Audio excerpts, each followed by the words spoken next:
everyone, and welcome back to my channel. I wanted to pop on and do a little chit chat to give everyone an update on some things going on.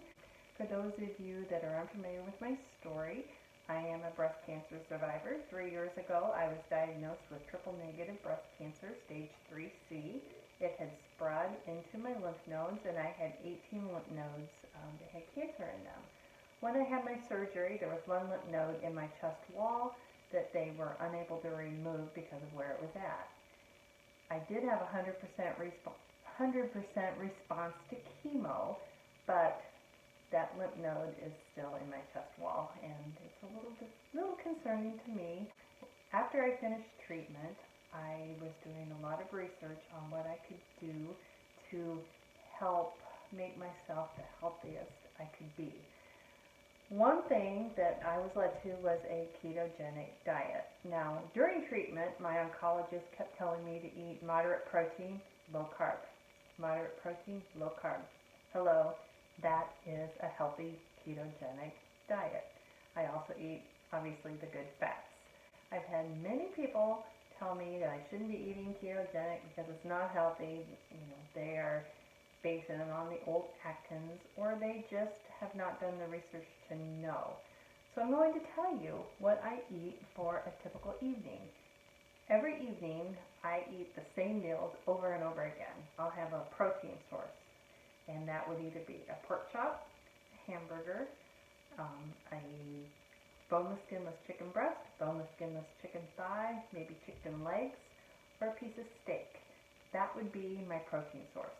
And then I will have a large serving of vegetables, which would either be asparagus drizzled in extra virgin olive oil and garlic, or green beans drizzled in extra virgin olive oil and garlic, or a mixture of green pepper, red pepper, onions, and mushrooms drizzled in EVOO and garlic, if you're getting a pattern there.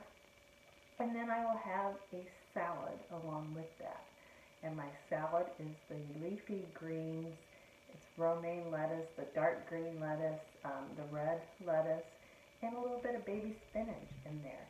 That is what I eat almost every evening. So what could be unhealthy about that? I'm not eating processed foods when I do that. I'm just eating a very healthy, balanced diet. Now, I'm not going to say that I never eat processed foods or I never go out to eat, because that's not true. But I would say 90% of my meals fall into that category. I try to eat as healthy as I can most of the time, and I really don't have a problem with that. Anyway, this last week I have received a few items that I wanted to share with you guys. This book, Keto for Women, arrived in my mailbox yesterday, and I've already started reading it. This is by Leanne Vogel, and I've been listening to her podcast for quite a while. And she is a nutritionist, and she's been eating a ketogenic diet for several years. When she was younger, she had an eating disorder, and she has overcome that. She has been a vegetarian, and she has just overcome all sorts of body issues and issues she had with eating fat, which a lot of us struggle with, and she has just been a wealth of knowledge for me.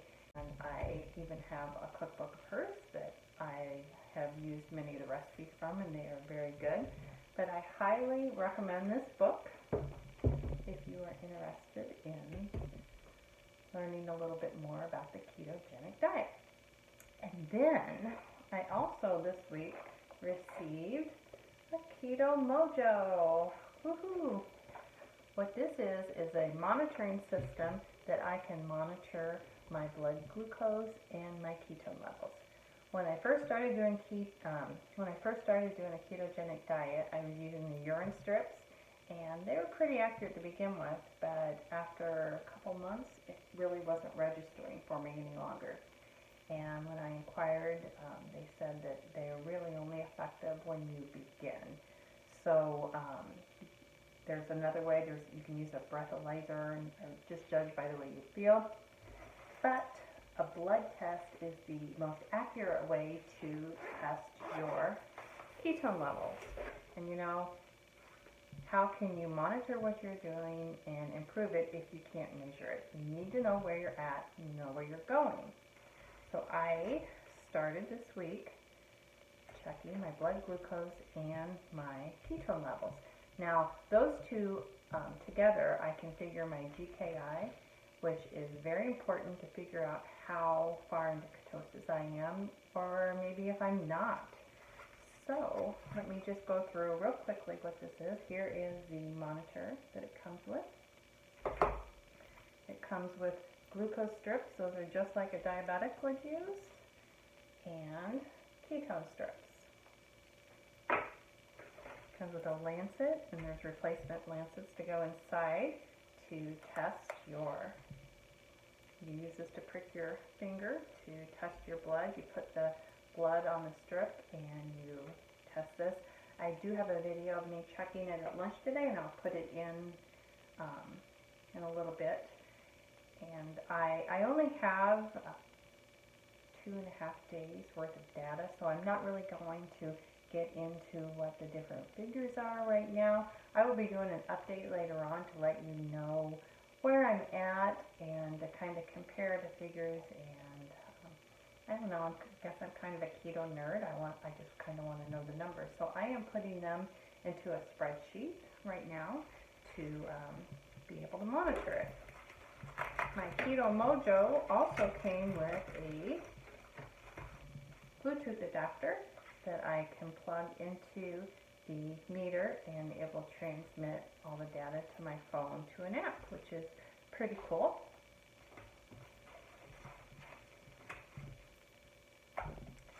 I know that on Sunday I ate a very non-ketogenic meal Sunday evening. We went to Alexander's Steakhouse, and I had about 2.5 slices of the big thick garlic toast and totally loved it, worth it, but it definitely would have knocked me out of ketosis. I wanted to monitor myself and see how long it would take me to measure ketones again, and how long it would take me to get back into ketosis. When I measured on Monday, I did not have ketones in my system, and I wasn't expecting it. I did not drink my exogenous ketones because I'm trying to monitor my body and see how I am making ketones. So on Tuesday, I had just a very low rating of ketones, and then today I didn't test until at lunchtime, and that's the video I'll put in here, and my ketones measured at 1.2. So didn't take me very long, 2.5 days, to get back into ketosis.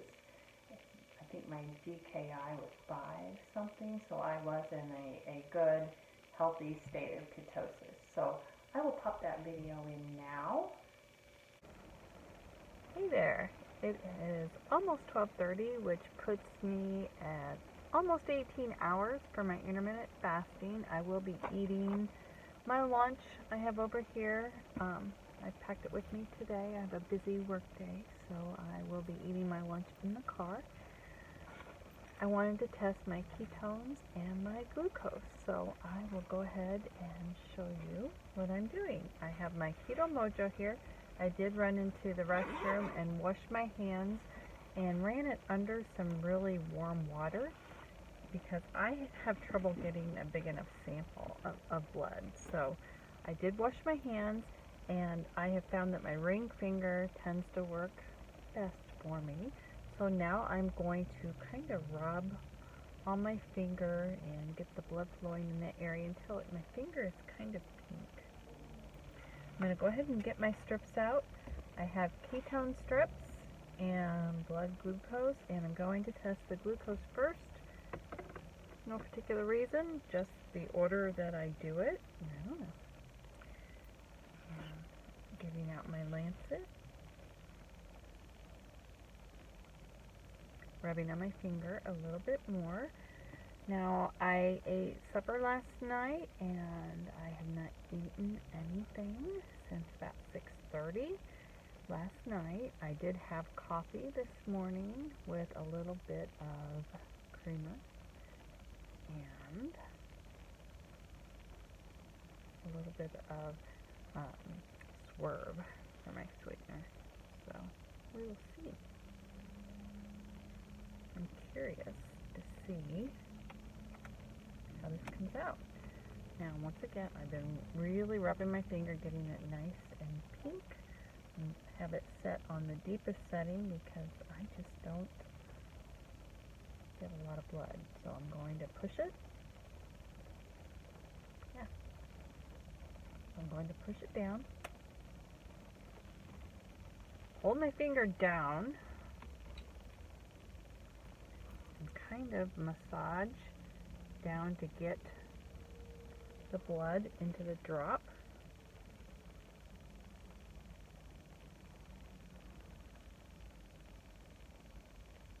I do not have a big enough sample yet. Squeezing doesn't really help. I need to put my finger down and just kind of rub on it. Rub the area around it. You need to wipe away the first bit because I don't really know why. That's just what the person at Keto-Mojo told me to do to get a better reading. And I'm kind of pushing the area around to get enough blood. If you don't get enough blood, you will get an error and you can't reuse that strip. So you want to make sure that you have about a match head of blood. I'm going to kind of hold my finger down.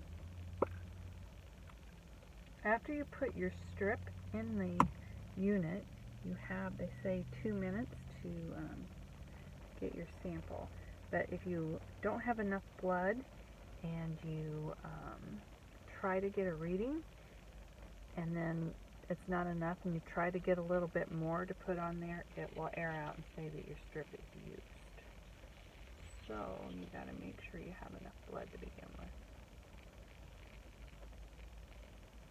Alright, I'm going to stick the strip in, and this is important. It will turn on and CH. Alright, now you see here where this blood drop is on there on the top. That means it's ready to take my blood.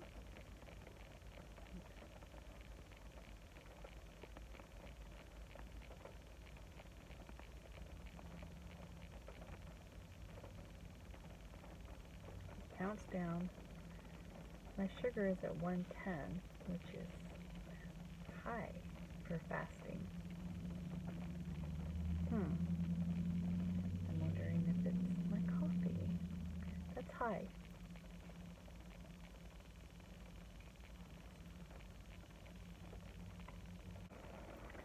Alright, now I'm going to check my ketones.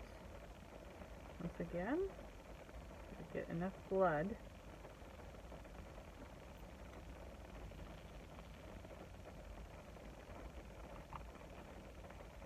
Put the unit in, wait till the strip in, and wait until it is ready. It says it will accept my blood, so put it there. Now it's counting down.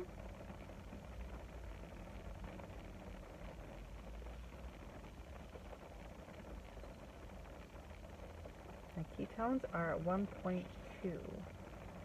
That is really good. I have not drank any exogenous ketones today. This is just my body. I am producing ketones. I'm a little concerned about my blood glucose though. Now I'm going to take those readings and plug them into my calculator, and I will let you know what my GKI is. Sorry that it was raining and it made it kind of hard to hear, and it's actually raining here if you're hearing noise in the background. I was a little concerned when I took the reading and saw that my glucose level was 110. I had not eaten for 18 hours, so I expected it to be lower, but I had been drinking coffee, and I did have the heavy cream in there, which shouldn't have really affected it that much, and my sweetener should not have affected it. I used Swerve.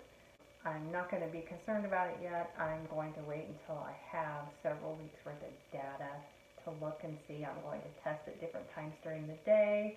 I've already tested the morning to see what my the dawn effect is, which they say your glucose goes higher, your ketones will be lower. I tested today just before I ate lunch.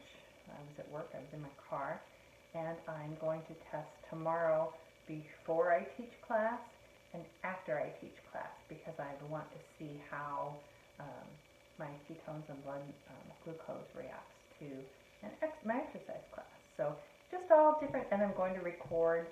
I have a little spot in my spreadsheet to like record it was before class, after class, if I drank a bunch of coffee, whatever. So I think it should be interesting. So anyway, that was all I wanted, was to pop in and show these two items.